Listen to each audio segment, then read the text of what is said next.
सभी साथियों को नमस्कार। सभी लोग स्वस्थ हों, अपनी पढ़ाई ठीक से कर रहे हों, ये शुभकामनाएं हैं। तो आइए आज की क्लास में आपका स्वागत है। आज जो हम क्लास लेके आए हैं सामाजिक सुधार आंदोलन, सामाजिक एवं धार्मिक सुधार आंदोलन का दूसरा भाग है।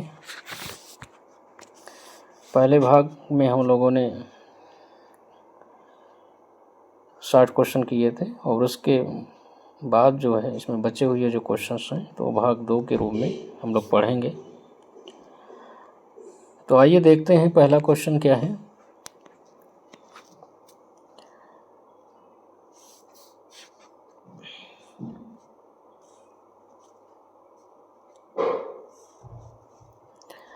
सन 1896 में पूना में डी के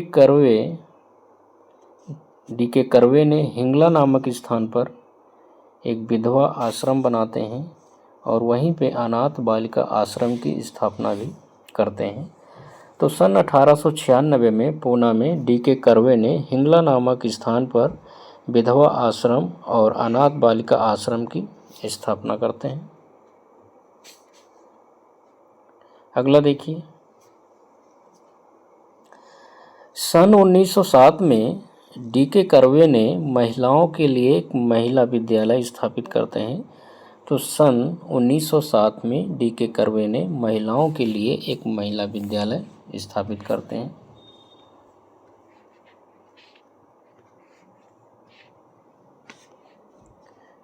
अगला देखिए, गोपाल हरि देशमुख। तो गोपाल हरि देशमुख के नाम गोपाल हरि देशमुख ये लोक हितवादी के उपनाम से जो है प्रसिद्ध थे। तो गोपाल हरि देशमुख जो है लोक हितवादी के उपनाम से प्रसिद्ध थे। अगला देखिए,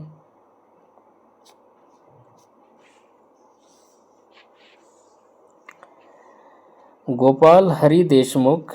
तो गोपाल हरि देशमुख जो है ये हाथ से बने हुए खादी के वस्त्र पहनकर 1 जनवरी 1877 को दिल्ली दरबार में उपस्थित हुए थे। तो गोपाल हरि देशमुख जो थे ये हाथ से बने हुए खादी के वस्त्र पहनकर 1 जनवरी 1877 को दिल्ली दरबार में उपस्थित हुए थे। और इसका मतलब ये था, हाथ से बने हुए खादी वस्त्र को पहनने का मतलब ये था कि राष्ट्रीयता आत्मनिर्भरता के समर्थक थे। राष्ट्रीयता आत्मनिर्भरता के समर्थक थे और उसी का एक प्रतीक के रूप में हाथ से बुनी हुई खादी वस्त्र पहनकर गए थे दिल्ली दरबार में 1 जनवरी 1877 को। गोपाल हरि देशमुख जो है इन्हें लोक हितवादी के नाम से तो जाना जाता है। ये पेशे के दृष्टि से क्या थे? न्यायाधीश थे। 1880 में जो है गोपाल हरि देशमुख को 1880 में गवर्नर जनरल की काउंसिल का सदस्य नियुक्त किया गया था। इस महान समाज सुधारक और बौद्धिक चिंतक थे।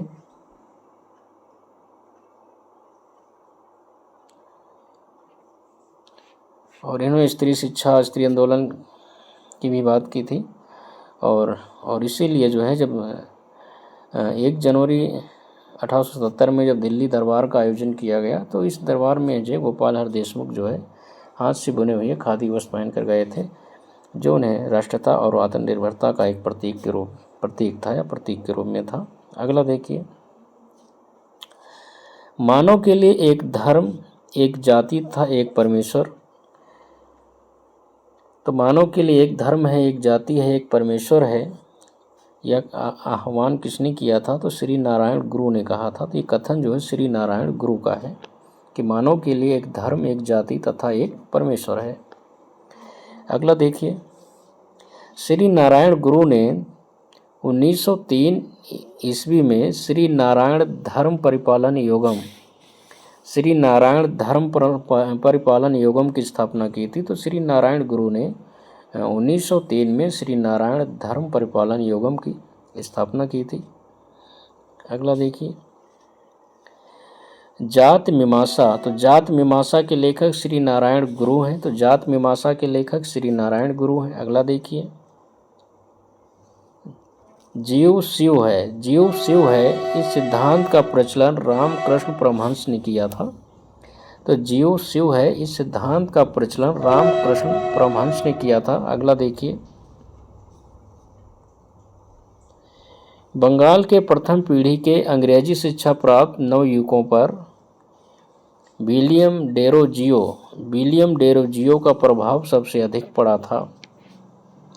तो बंगाल के प्रथम पीढ़ी के अंग्रेजी शिक्षा प्राप्त नवयुवकों पर विलियम डेरोजियो का प्रभाव जो है सबसे अधिक पड़ा था।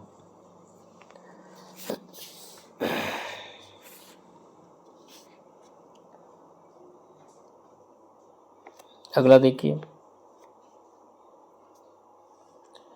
मोहम्मडन एग्लो ओरिएंटल कॉलेज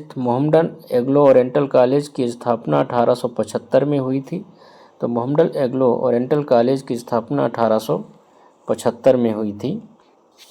1875 में मोहम्मडन एग्लो ओरिएंटल कॉलेज बना। ये अलीगढ़ में, इसकी स्थापना अलीगढ़ में की गई थी। उत्तर प्रदेश के अलीगढ़ में इसकी स्थापना की गई थी।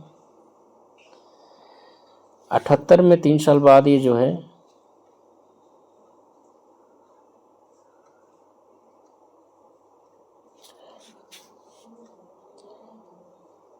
78 में पूर्ण कॉलेज का रूप ले लिया था और 1920 में जो है ये विश्वविद्यालय बन गया था, जिसे अलीगढ़ मुस्लिम विश्वविद्यालय कहा गया। तो 1920 में जो है ये विश्वविद्यालय बन गया, जिसे अलीगढ़ मुस्लिम विश्वविद्यालय कहा गया था। अगला देखिए,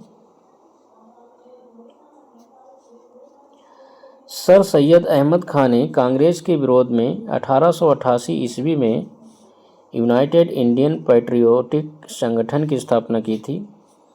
तो सर सैयद अहमद खान ने कांग्रेस के विरोध में 1888 ईस्वी में यूनाइटेड इंडियन पैट्रियोटिक संगठन की स्थापना की थी। अगला देखिए, ब्रह्म समाज। तो ब्रह्म समाज का संस्थापक जो है राजा राम मोहन राय थे। तो ब्रह्म समाज की स्थापना राजा राम मोहन राय ने 1828 में की थी। तो ब्रह्म समाज की स्थापना राजा राम मोहन राय ने 1828 में की थी। अगला देखिए, आधुनिक भारत का पिता राजा राम मोहन राय को कहा जाता है। तो आधुनिक भारत का पिता जो है राजा राम मोहन राय को कहा जाता है। अगला देखिए, राजा राम मोहन राय को भारतीय पुनर्जागरण का पिता भी कहा जाता है। तो राजा राम मोहन राय को भारतीय पुनर्जागरण का पिता भी कहा जाता है। अगला देखिए,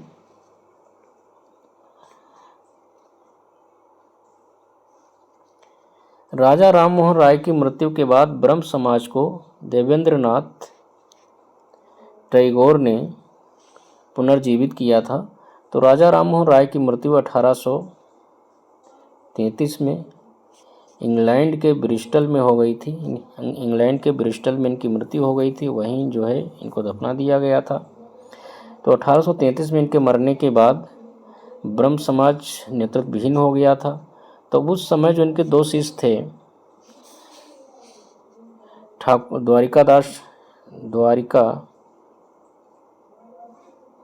द्वारिकानाथ टैगोर और रामचंद्र विद्यावगीश, ये 2 शिष्य थे। इन्होंने जो है लगभग 10 वर्षों तक जैसे तैसे जो है ब्रह्म समाज को आगे बढ़ाते हैं। और उसके बाद द्वारिकानाथ टैगोर के पुत्र जो है देवेंद्रनाथ टैगोर 1843 में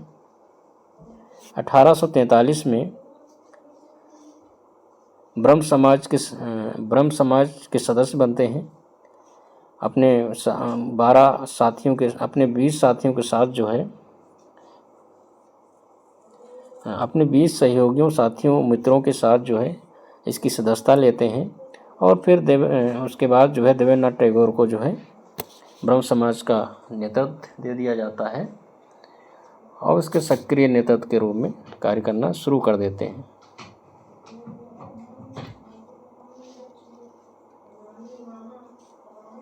तो राजा राम मोहन, अगला देखिए राजा राम मोहन राय। तो राजा राम मोहन राय को राजा की उपाधि अकबर शाह द्वितीय ने प्रदान की थी। तो राजा राम मोहन राय को राजा की उपाधि अकबर शाह द्वितीय ने प्रदान की थी। अगला देखिए, राजा राम मोहन राय मुगल बादशाह अकबर द्वितीय की ओर से पैरवी करने के लिए बादशाह के राजदूत के रूप में इंग्लैंड गए थे। तो राजा राम मोहन राय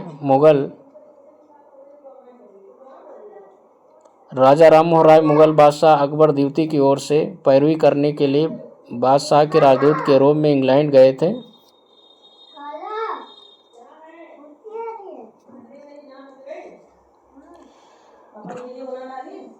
राजा राम मोहन राय 1830 ईस्वी में तत्कालीन ब्रिटिश सम्राट विलियम चतुर्थ के दरबार में पहुंचे थे। तो राजा राम मोहन राय जो है 1830 ईस्वी में तत्कालीन ब्रिटिश सम्राट विलियम चतुर्थ के दरबार में पहुंचे थे। अगला देखिए, इंग्लैंड के ब्रिस्टल में 27 सितंबर 1833 को राजा राम मोहन राय की मृत्यु हो गई थी। वो हम पहले ही पूरा प्रभाषित कर दिए हैं, आगे क्वेश्चन भी देख लीजिए। तो राजा राम मोहन राय भारतीय दर्शन की अपेक्षा जो है पाश्चात्य दर्शन से अधिक प्रभावित थे। अगला देखिए, मीरात उल अखबार। तो मीरात उल अखबार जो है राजा राम मोहन राय द्वारा स्थापित किया गया था। ये फारसी भाषा में था। अगला देखिए, राजा राम मोहन राय वर्ष 1821 में राजा राम मोहन राय वर्ष 1821 में स्वांद कौमुदी। तो स्वांद कौमुदी का जो है बांग्ला भाषा में प्रकाशन किया था। तो राजा राम मोहन राय ने वर्ष 1821 में स्वांद कौमुदी का बांग्ला भाषा में प्रकाशन किया था। अगला देखिए, राजा राम मोहन राय की मृत्यु के बाद सक्रिय नेतृत्व के अभाव में द्वारिकानाथ टैगोर और पंडित रामचंद्र विद्यावगीश ने लगभग 10 वर्षों तक ब्रह्म समाज का संचालन किया था। अगर जब क्वेश्चन ये पूछा जाता है कि राजा राम मोहन राय की मृत्यु के बाद जो है ब्रह्म समाज का नेतृत्व किसने किया था या सक्रिय रूप से नेतृत्व किसने किया था, तब फिर हम लोग देवेंद्रनाथ टैगोर के साथ जाते हैं। देवेंद्रनाथ टैगोर ही सही होगा।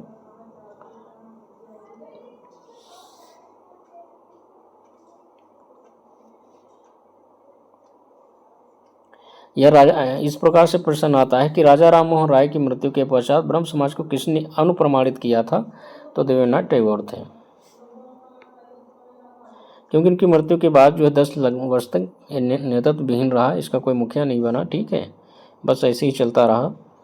और उसके बाद जो है दिसंबर 1843 में जब देवेंद्रनाथ टैगोर ने ब्रह्म समाज का नेतृत्व संभाला, तब से जो है सक्रिय रूप ले लिया था।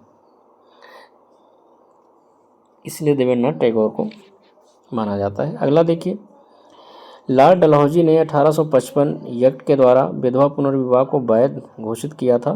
तो लॉर्ड डलहौजी ने 1855 एक्ट के द्वारा विधवा पुनर्विवाह को वैध घोषित कर दिया था। अगला देखिए, यंग बंगाल आंदोलन। तो यंग बंगाल आंदोलन के पीछे जो प्रेरणा थी वो हेनरी विवियन डेरोजियो थी। तो यंग बंगाल आंदोलन के पीछे जो प्रेरणा का स्रोत थे वो हेनरी विवियन डेरोजियो थे। अगला देखिए,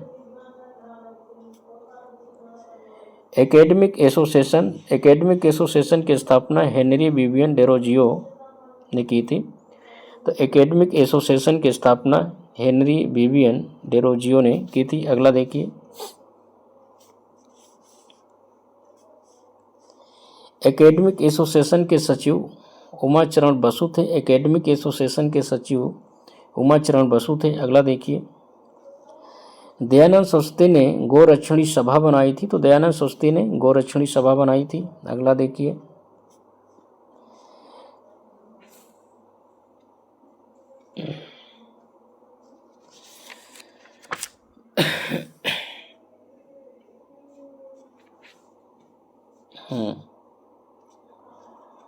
तो दयानंद सरस्वती ने गोरक्षणी सभा बनाई थी। अगला देखिए, बाल गंगाधर तिलक ने गो हत्या विरोधी समितियां बनाई थी। तो बाल गंगाधर तिलक ने गो हत्या विरोधी समितियां बनाई थी। अगला देखिए, महात्मा गांधी ने उद्योग संघ, तालीमी संघ और गोरक्षा संघ की स्थापना की थी। तो महात्मा गांधी ने उद्योग संघ, तालीमी संघ और गोरक्षा संघ की स्थापना की थी। अगला देखिए, कर्नल सलीमैन ने ठगी प्रथा का उन्मूलन किया था। तो कर्नल सलीमैन ने ठगी प्रथा का उन्मूलन किया था।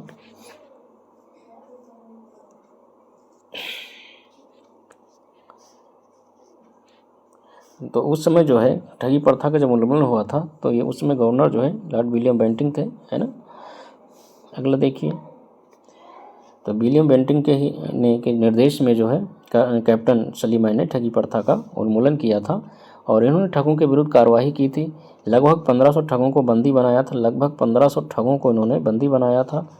अनेकों को उन्होंने फांसी पर लटका दिया था और कुछ जो बचे थे उन्हें आजीवन कारावास दे दिया गया था। तो 1837 तक जो है ठगी प्रथा का लगभग कैप्टन कर्नल सलीमैन ने अंत कर दिया था। अगला देखिए, गवर्नर जनरल लॉर्ड एलन बरो ने 1843 के इंडिया एक्ट 5 के द्वारा गुलामी प्रथा को अवैध घोषित कर दिया था। तो गवर्नर जनरल लॉर्ड एलन बरो ने 1843 के इंडिया एक्ट 5 के द्वारा या 5 के द्वारा गुलामी प्रथा को गैर कानूनी घोषित कर दिया था। अगला देखिए, विधवा पुनर्विवाह को प्रोत्साहित करने के उद्देश्य से 1878 ईस्वी में वीरेशलिंगम ने राजमुंद्री सोशल रिफॉर्म की स्थापना की थी। तो विधवा पुनर्विवाह को प्रोत्साहित करने के उद्देश्य से 1878 ईस्वी में वीरेशलिंगम ने राजमुंद्री सोशल रिफॉर्म एसोसिएशन स्थापित किया था। तो अगला देखिए, मोटू लक्ष्मी रेड्डी के प्रयासों द्वारा मद्रास प्रेसिडेंसी में देवदासी प्रथा का उन्मूलन हुआ था। तो मोटू लक्ष्मी रेड्डी के प्रयासों से मद्रास प्रेसिडेंसी में देवदासी प्रथा का उन्मूलन हुआ था। देवदासी प्रथा क्या था? तो देवदासी जो है हिंदू धर्म में स्त्रियों को कहते थे जिनका विवाह मंदिर या अन्य किसी धार्मिक प्रतिष्ठान से कर दिया जाता था और ये जो है मंदिरों की देखभाल करती थी, वहाँ नृत्य करती थी, संगीत सिखाती थी, है ना, संगीत होता था। परंपरागत रूप से वो ब्रह्मचारी होती थी, लेकिन धीरे धीरे ये एक कुप्रथा का रूप ले लेती है जो एक अनुचित और गलत प्रथा हो जाती है और इसीलिए जो है हिंदू मंदिर विधेयक के समर्थन में देवदासी प्रथा पर मोटू लक्ष्मी रेड्डी ने एक लेख प्रकाशित हुआ था और उसके बाद जो है 1930 में जो है एक लेख इन्होंने प्रकाशित किया था। उसके बाद 1930 में मद्रास विधानसभा के द्वारा देवदासी प्रथा पर प्रतिबंध लगाया गया था। तो उसमें जो है मोटू लक्ष्मी रेड्डी का महत्वपूर्ण योगदान था। अगला देखिए, 1888 ईस्वी में हुए प्रथम राष्ट्रीय सामाजिक आंदोलन के अधिवेशन को जो मद्रास में हुआ था, इसकी अध्यक्षता टी माधव राव ने किया था। तो 1888 ईस्वी में हुए प्रथम राष्ट्रीय सामाजिक आंदोलन के अधिवेशन जो मद्रास में हुआ था, इसकी अध्यक्षता टी माधव राव ने किया था। अगला देखिए,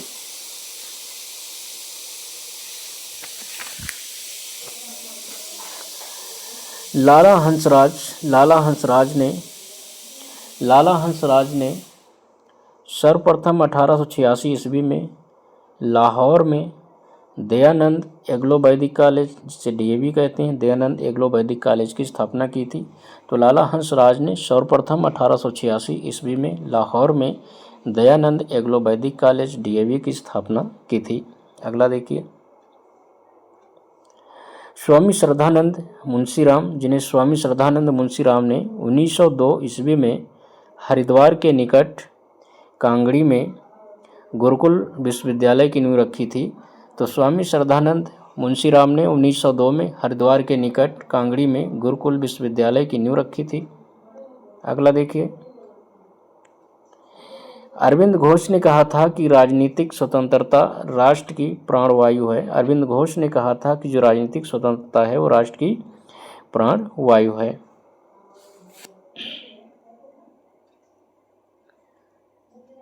अगला देखिए,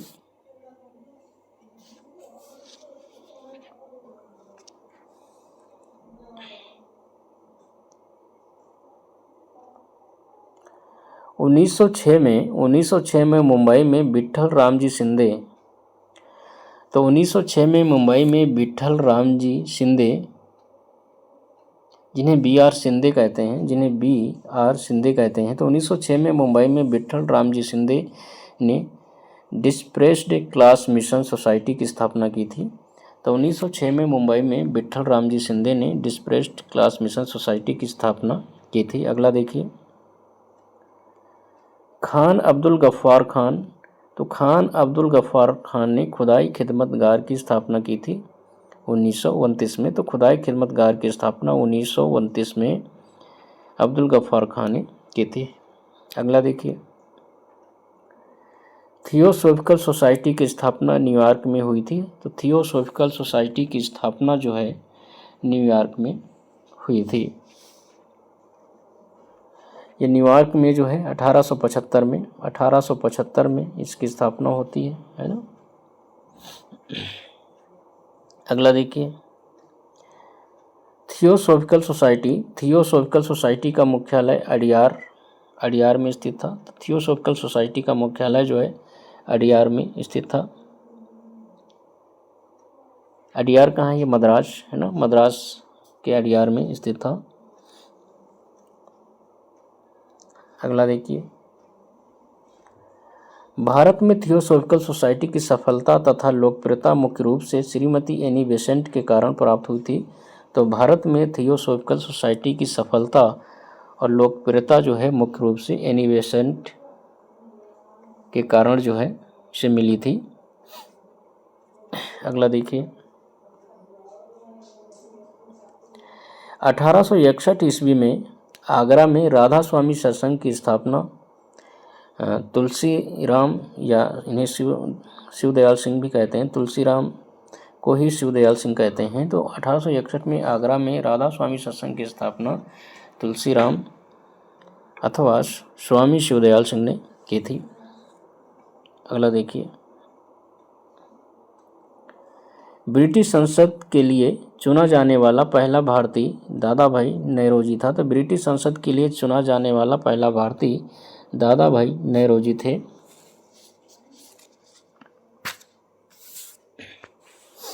अगला देखिए, दादा भाई नौरोजी ने 1851 ईस्वी में रहनुमा मजदाइसन सभा की स्थापना की थी। तो दादा भाई नौरोजी ने 1851 ईस्वी में रहनुमा मजदाइसन सभा की स्थापना की थी। अगला देखिए, हाँ, तो यहाँ से जो है ये मैं इसमें कुछ क्वेश्चन जो है सामाजिक आंदोलन के साथ साथ जो है कुछ क्वेश्चन इसमें है। ब्रिटिश भारत में यहाँ से जो है ब्रिटिश भारत में शैक्षिक गतिविधियाँ है ना, ब्रिटिश भारत में शैक्षिक गतिविधियों से संबंधित यहाँ से क्वेश्चन है, तो देखते हैं। 1864 ईस्वी में सर सैयद अहमद खान ने एक साइंटिफिक सोसाइटी की स्थापना की थी। तो 1864 में सर सैयद अहमद खान ने साइंटिफिक सोसाइटी की स्थापना की थी। अगला देखिए, तिनकठिया प्रथा। तो तिनकठिया प्रथा में किसान जो है 3/20 हिस्सा जमीन पर नील की खेती करने को बात था।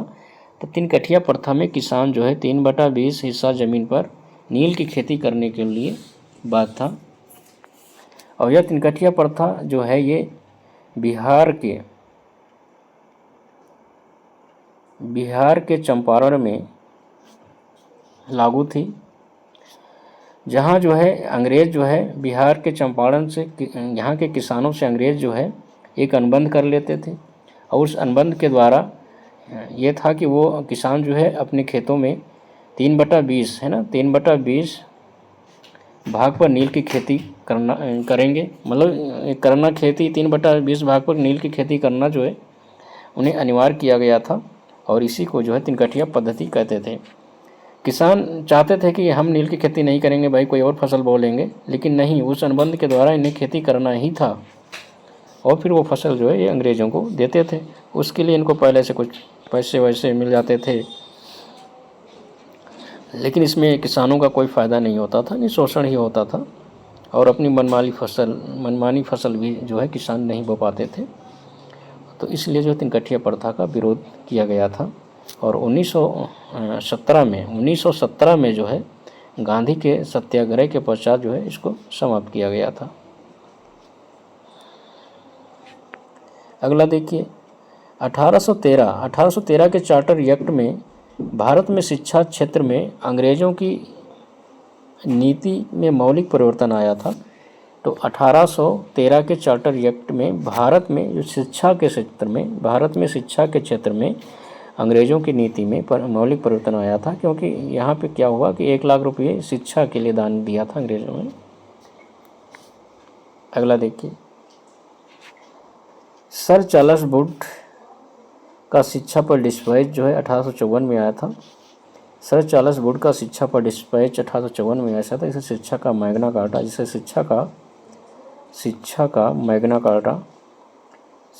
मैग्ना कार्टा कहा जाता है। अगला देखिए हंटर शिक्षा आयोग 3 फरवरी 1882 को नियुक्त किया गया था। तो हंटर शिक्षा आयोग जो है 3 फरवरी 1882 को नियुक्त किया गया था। तो हंटर शिक्षा आयोग 3 फरवरी 1882 को नियुक्त किया गया था। अगला देखिए भारतीय विश्वविद्यालय अधिनियम 1804 में लॉर्ड कर्जन ने लागू किया था। तो भारतीय विश्वविद्यालय अधिनियम 1804 में लॉर्ड कर्जन ने लागू किया था। अगला देखिए सैडलर विश्वविद्यालय आयोग 1917 में स्थापित किया गया था। तो सैडलर विश्वविद्यालय आयोग 1917 में स्थापित किया गया था। सैडलर विश्वविद्यालय आयोग 1917 में स्थापित किया गया था। अगला देखिए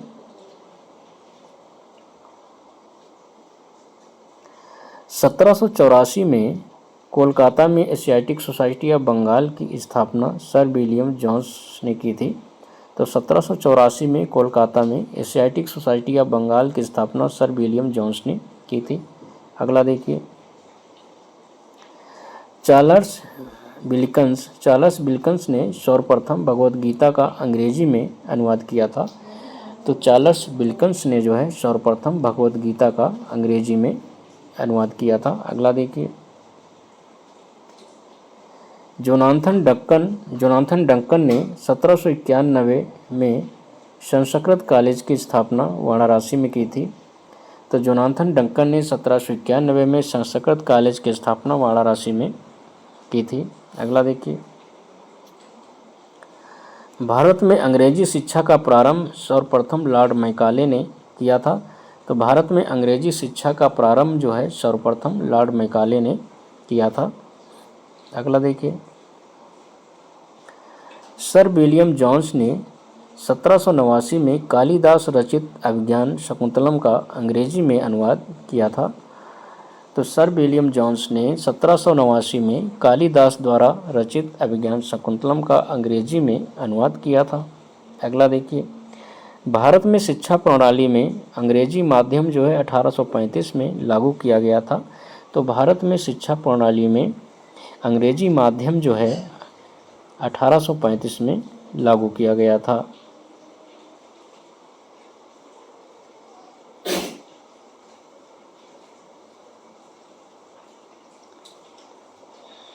अगला देखिए वुड्स डिस्पैच 1854 के द्वारा भारत के प्रत्येक संघीय क्षेत्र में एक शिक्षा विभाग स्थापित करने की संस्तुति की गई थी। तो वुड्स डिस्पैच 1854 के द्वारा भारत के प्रत्येक संघीय क्षेत्र में एक शिक्षा विभाग स्थापित करने की संस्तुति की गई थी। अगला देखिए 1882 में इंडियन एजुकेशन कमीशन की अध्यक्षता डब्ल्यू हंटर ने की थी। तो 1882 में इंडियन एजुकेशन कमीशन की अध्यक्षता डब्ल्यू हंटर ने की थी। अगला देखिए, हंटर कमीशन के विकास पर विशेष बल जो है, हंटर कमीशन में विकास पर विशेष बल जो है प्राथमिक शिक्षा पर दिया था। तो हंटर कमीशन में जो है विशेष बल जो है प्राथमिक शिक्षा पर दिया गया था। अगला देखिए,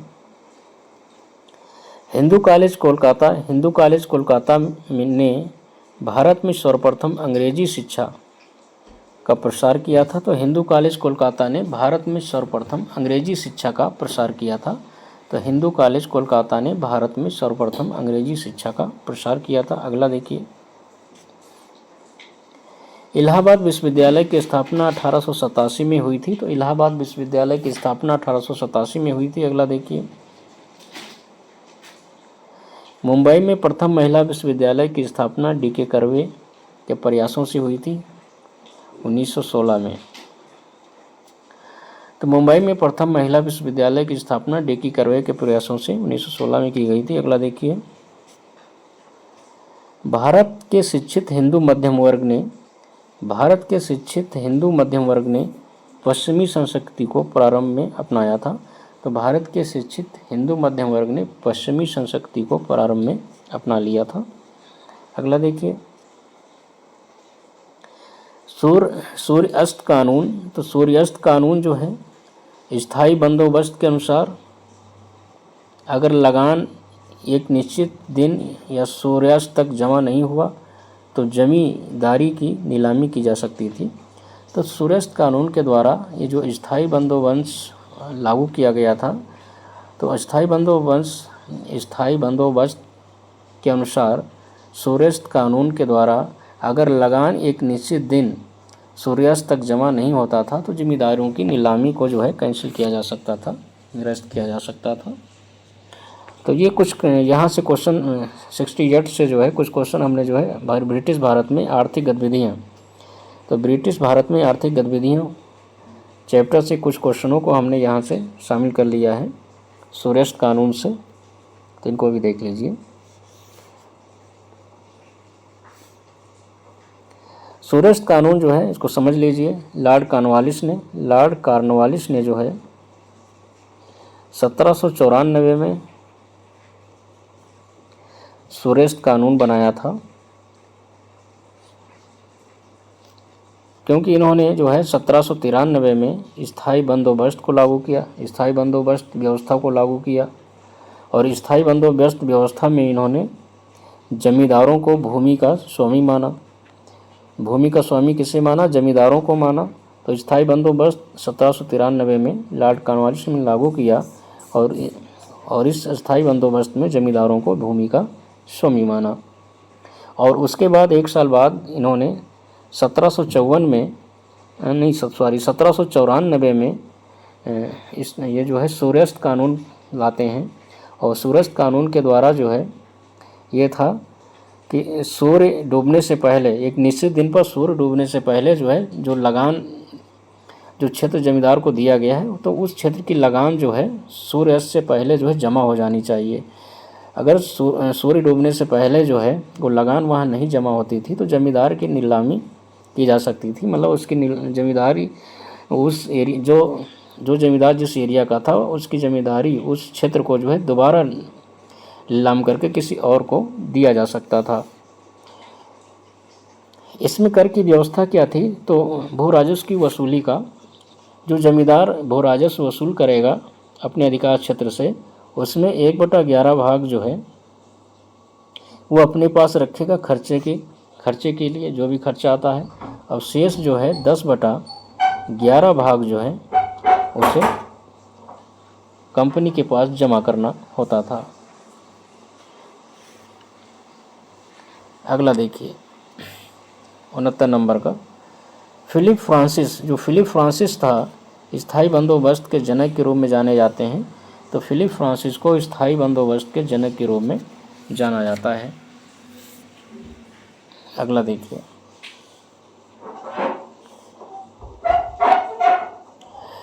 लॉर्ड डलहौजी से पहले विलय का सिद्धांत, जो लॉर्ड डलहौजी से पहले विलय का सिद्धांत जो है कंपनी ने 1839 ईस्वी में मांडवी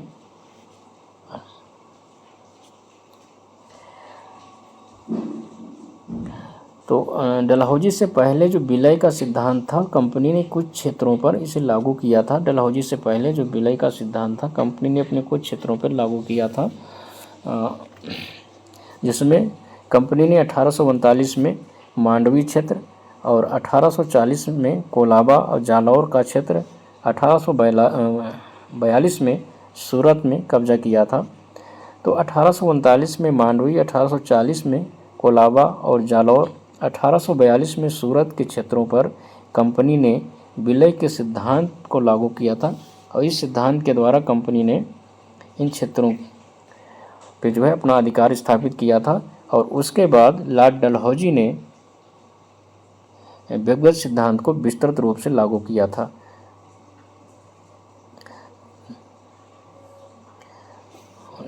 तो विलय के सिद्धांत जो है जिसे डॉक्ट्राइन ऑफ लैप्स कहते हैं, व्यक्तिगत सिद्धांत कहते हैं, जिसे विलय का सिद्धांत कहते हैं या व्यक्तिगत का सिद्धांत कहते हैं, डॉक्ट्राइन ऑफ लैप्स कहते हैं, डॉक्ट्राइन ऑफ लैप्स कहते हैं। तो इससे जो है रियासतों के उत्थान के लिए लागू किया था। किसने लागू किया था? तो डलहौजी ने लागू किया था। लेकिन डलहौजी से पहले अगर बात करें तो कंपनी ने जो है इसे मांडवी में, कोलाबा, जालौर और सूरत में लागू किया था। ठीक है, अगला देखिए, property and British rule in India. Property and British rule in India नामक पुस्तक के लेखक जो है दादा भाई नेहरू थे। अगला देखिए, ब्रिटिश भारत द्वारा भारत में धन निष्कासन। ब्रिटिश भारत द्वारा भारत से धन निष्कासन के बारे में सर्वप्रथम दादा भाई नेहरू जी ने लिखा था। तो ब्रिटिश शासन द्वारा भारत से धन निष्कासन के बारे में सर्वप्रथम दादा भाई नेहरू जी ने लिखा था। अगला देखिए, दादा भाई नेहरू जी ने अंग्रेजों के आर्थिक शोषण का नाम निकास सिद्धांत, ड्रेन थ्योरी दिया था। तो दादा भाई नेहरू जी ने अंग्रेजों के आर्थिक शोषण का नाम निकास सिद्धांत, ड्रेन थ्योरी दिया था। अगला देखिए, आर्थिक निष्क्रमण सिद्धांत। तो आर्थिक निष्क्रमण सिद्धांत को दादा भाई नेहरू जी ने प्रतिपादित किया था। आर्थिक निष्क्रमण सिद्धांत को दादा भाई नेहरू जी ने प्रतिपादित किया था। अगला देखिए, ब्रिटिश काल में कृषि भूमि। ब्रिटिश काल में कृषि भूमि का स्वामित्व व्यक्तिगत कृषक, जमींदार और ग्राम समुदाय सभी को था। तो ब्रिटिश काल में कृषि भूमि का जो स्वामित्व है व्यक्तिगत कृषकों को था, जमींदारों को था और ग्राम समुदायों को था। अगला देखिए, नील विद्रोह जो है ये 1859 में आरंभ हुआ था। नील विद्रोह 1859 में आरंभ हुआ था।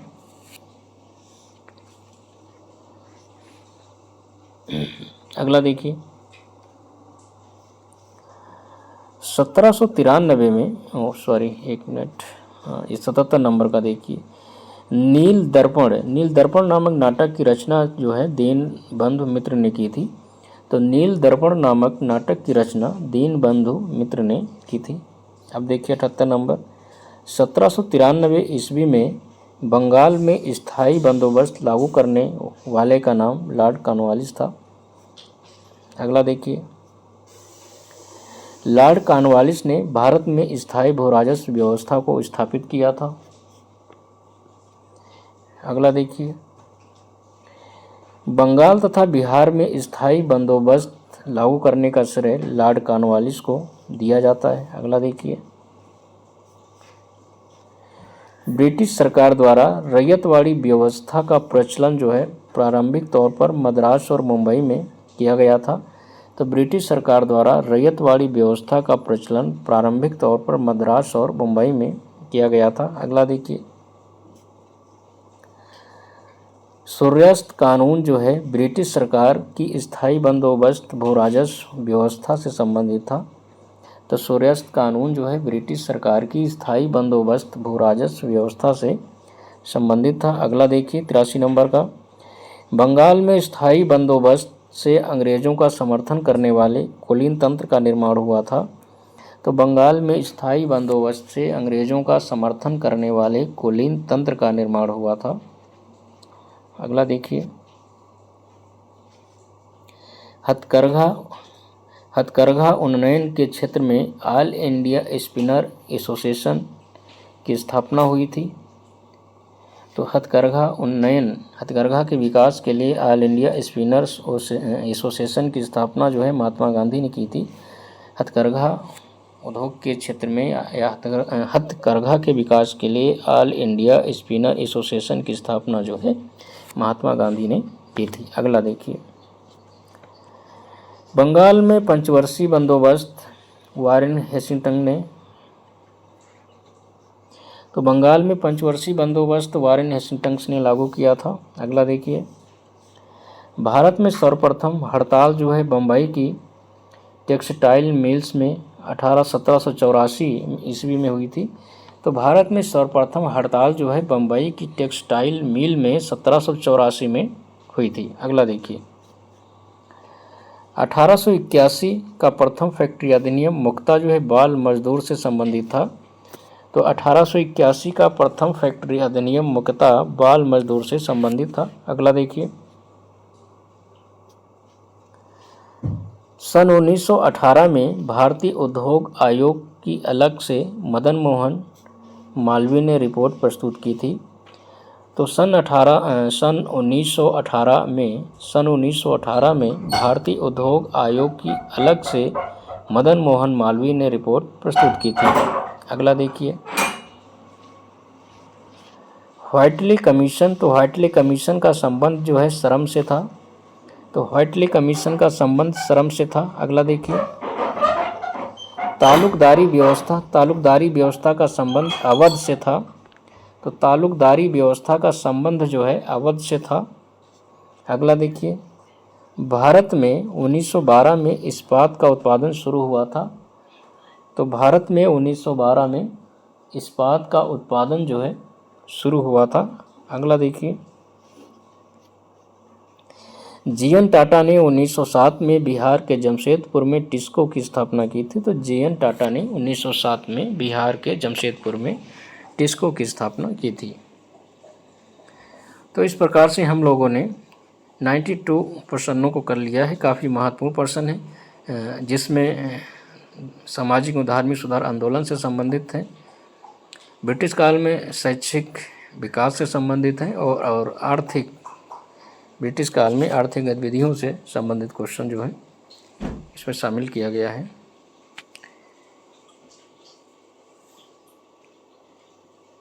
तो देखने के लिए धन्यवाद।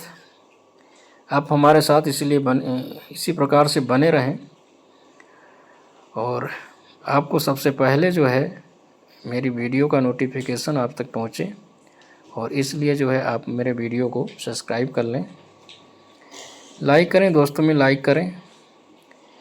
आप कम से कम जल्दी से जल्दी जो है मेरे 1000 सब्सक्राइबर करवा दें, तो फिर मैं कुछ और बेहतर करने का प्रयास करूं।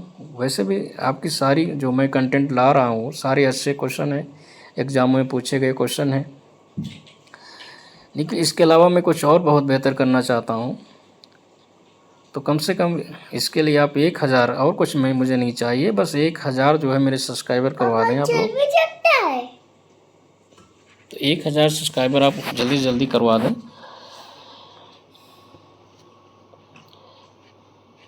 धन्यवाद, फिर मिलते हैं अगली क्लास में।